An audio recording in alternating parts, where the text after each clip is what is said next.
ایک مسئلہ وہ یہ کہ بعض لوگ چیک کے ذریعے، بینک کی چیک کے ذریعے وہ غریب کو زکوٰۃ دیتے ہیں، وہ چیک غریب کو پکڑا دیتے ہیں۔ آیا چیک دینے سے زکوٰۃ ادا ہوگی یا نہیں؟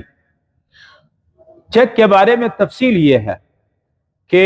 اگر آپ نے کسی غریب کو زکوٰۃ کی مد میں چیک دے دیا، زکوٰۃ تب ادا ہوگی جب وہ غریب بینک سے وہ آپ کے چیک کے ذریعے پیسے کیش کر کے نکال اور قبضہ کر لے تو آپ کی زکوٰۃ ادا ہوگی، یا وہ غریب اس کے بینک اکاؤنٹ ہو، وہ آپ کی چیک کو اپنے اکاؤنٹ میں ٹرانسفر کر دے، جو پیسے چیک میں آپ لکھ چکے ہیں وہ پیسے غریب کے اکاؤنٹ میں ٹرانسفر ہو گئے تو آپ کی زکوٰۃ ادا ہوگی۔ یا وہ پیسے غریب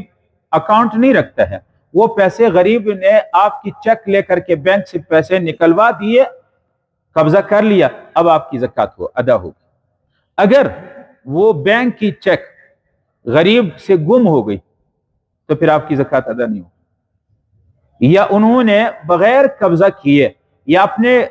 اکاؤنٹ میں ٹرانسفر کیے بغیر وہ چیک کسی کو دے دیے تو آپ کی زکوٰۃ ادا نہیں ہوگی۔ اس لیے چیک دیتے وقت ان سے یہ کہہ دینا کہ یا تو اپنے اکاؤنٹ میں ٹرانسفر کرے یا ان پیسوں کی جو زکوٰۃ کے پیسے بتا دے کہ زکوٰۃ کے پیسے ہیں کہ اس کو وصول کر لے، وہ کیش کی صورت میں بینک سے نکلوا دے۔